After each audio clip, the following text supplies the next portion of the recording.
موجودہ دور میں بیت الخلاء کا گھروں کے اندر بلکہ کمروں کے اندر اٹیچ بات کی شکل میں ہونا شرعی اعتبار سے صحیح ہے کیا؟ نبی کے اور صحابہ کے زمانے میں بیت الخلاء گھروں سے باہر ہوا کرتے تھے؟ بھائی اس زمانے میں بیت الخلاء اس اسٹائل کے ہوتے ہی نہیں تھے. گاؤں دیہاتوں کے بیت الخلاء گھر کے اندر ہو ہی نہیں سکتے, کیونکہ وہ جتنی رپورٹیں ہیں وہ سب ادھر ہی پیش ہوتی ہیں, تو وہ تو ناممکن ہے, اس میں تو بدبو آئے گی. اب جو جس اسٹائل کے واش روم بن رہے ہیں اس میں بدبو نہیں ہوتی, اس میں گندگی نہیں ہوتی. وہ اگر اٹیچ باتھ روم کی شکل میں بھی ہوں تو کوئی اس میں حرج نہیں. اور بہت اچھی بات ہوگی کہ ایگزاسٹ فین بھی لگاتے ہیں اس میں کوئی حرج نہیں ہے. اس دور میں اس طرح نہیں, آبادی نہیں تھی نا اس طرح کی, اور اس طرح بند گھر نہیں ہوا کرتے تھے.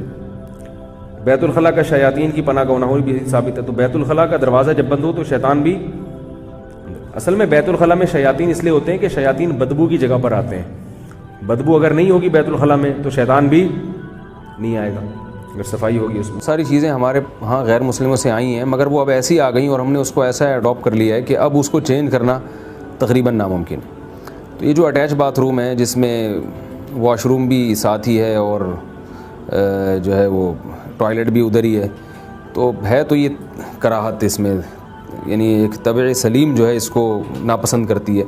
مگر جب ہو گیا ہے, اب سب گھر اسی طرح بن گئے ہیں, تو اب ہم یہ فتویٰ تو نہیں دے سکتے کہ لوگ اس کو توڑیں اور اس کو ایک نئے سرے سے بنائیں. جو ہو گیا سو ہو گیا. اور ویسے بھی پہلے جو واش روم جس طرح کے ہوا کرتے تھے اس میں گندگی بہت ہوتی تھی. اب جس طرح کے ٹوائلٹ آ رہے ہیں اور واش روم آ رہے ہیں اس میں گندگی اتنی زیادہ نہیں ہے. تو بہتر تو اب بھی یہی ہے کہ جیسے کہ میں نے علماء کو دیکھا ہے, اب بھی بڑے علماء اس کا اہتمام کرتے ہیں, ٹوائلٹ بالکل الگ ہو اور نہانے کی جگہ بالکل الگ ہو. آج بھی لوگ جو علماء ہیں میں نے دیکھا ہے کہ اس کا اہتمام کرتے ہیں, لیکن لوگ کریں تو اچھی بات ہے, اور لیکن اگر کوئی نہیں کر رہا تو بہرحال گناہ نہیں ہے.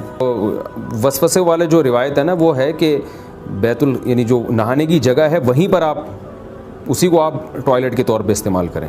تو اب ایسا نہیں ہو رہا, ٹوائلٹ کی جگہ بہرحال الگ بنی ہوتی ہے, ہاں کمرہ ایک ہی ہوتا ہے, روم ایک ہی ہوتا ہے.